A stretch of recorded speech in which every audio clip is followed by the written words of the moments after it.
Mais pour l'instant, on va parler d'histoire parce qu'on a suivi la saison dernière l'accélérateur numérique du Conseil de la culture et les gagnants, c'est les rendez-vous d'histoire. Et on est avec, entre autres, la présidente des rendez-vous d'histoire, Catherine Ferland. Bonjour, Catherine. Bonjour. On a aussi Alex Tremblay-Lamarche qui est avec nous pour nous parler d'histoire à Québec, président de la Société historique de Québec. Mais premièrement, Catherine, on va commencer avec les rendez-vous d'histoire, parce que c'est assez récent. Qu'est-ce que c'est? En fait, c'est parti d'une idée folle de dire, est-ce qu'on est capable de créer un moment de rencontre pour parler d'histoire sous forme de festival? Parce que tout au long de l'année, les sociétés historiques organisent des conférences. Mais là, c'était vraiment l'idée de le faire pour le grand public, un public qui ne se déplace pas nécessairement pour se rendre dans des conférences historiques, mais qui a envie d'en entendre parler.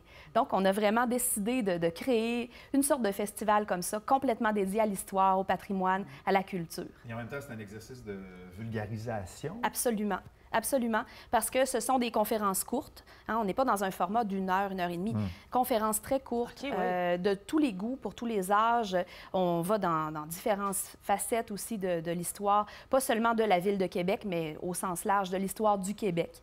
Donc, c'est vraiment intéressant. Et le projet qui vous a fait gagner l'accélérateur numérique, c'est une conférence immersive. Oui. Qu'est-ce que c'est, ça? Ça n'existe pas encore, donc c'est un petit peu audacieux d'en parler. Ouais. Oui. Je pense que c'est ce qui a séduit d'ailleurs le jury de l'accélérateur numérique, parce qu'on est arrivé avec l'idée que c'est possible de parler d'histoire, mais en utilisant des outils de technologie qui ne sont pas habituellement utilisés. On ne se le cachera pas, hein, Alex, entre autres. Dans le milieu des historiens, on est un petit peu conventionnel. Sortir du PowerPoint, bon, hein? Donc, on s'est dit, est-ce qu'on peut aller ailleurs en utilisant des moyens qui existent déjà, de projection, par exemple, d'immersion sonore, des installations qu'on voit beaucoup dans le théâtre, qu'on voit beaucoup même en installation muséale. Donc, on veut amener tout ça dans une salle et présenter un contenu historique autour de ça.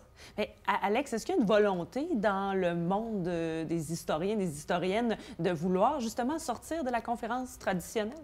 Tout à fait. Je pense que de plus en plus, ce qu'on veut, c'est essayer de nouveaux formats. On l'a vu l'année passée lors des rendez-vous d'histoire de Québec. On a fait des conférences dessinées, entre autres, où on avait une conférence sur l'histoire de la bière et un dessinateur qui, simultanément, est en train de dessiner la conférence sous les yeux des gens. Même chose, en fait, dans les sociétés d'histoire. On essaye de plus en plus de diversifier les messages, de diversifier les formats et d'aller aussi chercher des sujets qui sont un peu inédits. L'histoire des sentiments, l'histoire, en fait, de quartiers un peu méconnus. C'est pas juste l'arrivée de Samuel de Champlain à Québec, là. Non. Non, il y a beaucoup plus. Il y a comme 400 ans d'histoire après ça. Est-ce qu'on peut en parler? Donc, oui, il s'est passé pas mal d'affaires. Mais d'ailleurs, c'est basé sur un livre, votre projet, justement, de conférence immersive, ce livre de Dale Gilbert. Pourquoi ce livre-là en particulier?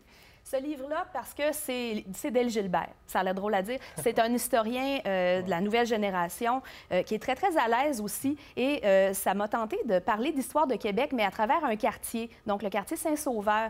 Dale est un spécialiste de ce quartier-là. Il a fait sa thèse de doctorat là-dessus. Et d'où le livre, justement, qui est paru chez Septentrion, Vivre en quartier populaire.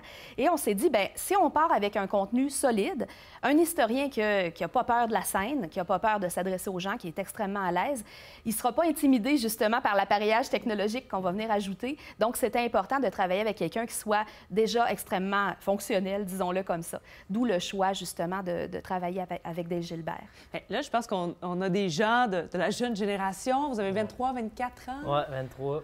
23 ans. Est-ce que ce genre de conférence immersive, est-ce que ça pourrait vous attirer vers un contenu historique? Ben tout à fait, mais en tout cas, pour ma part, j'étudie en enseignement puis de l'histoire aussi là, au secondaire. En tout cas, mais ça m'interpelle beaucoup, puisque vous dites aussi sur les PowerPoint, c'est un cadre duquel on sort rarement, mais ce que vous évoquez, je trouve que c'est vraiment intéressant parce que c'est immersif, ça sonne presque comme un spectacle, si on veut, parce que ça va être sonore, ça va être visuel, ça va pas juste être le blabla, si on veut. Petit conférencier, en tout cas, je trouve ça chouette. C'était un professeur, mais qui joue probablement à Assassin's Creed aussi.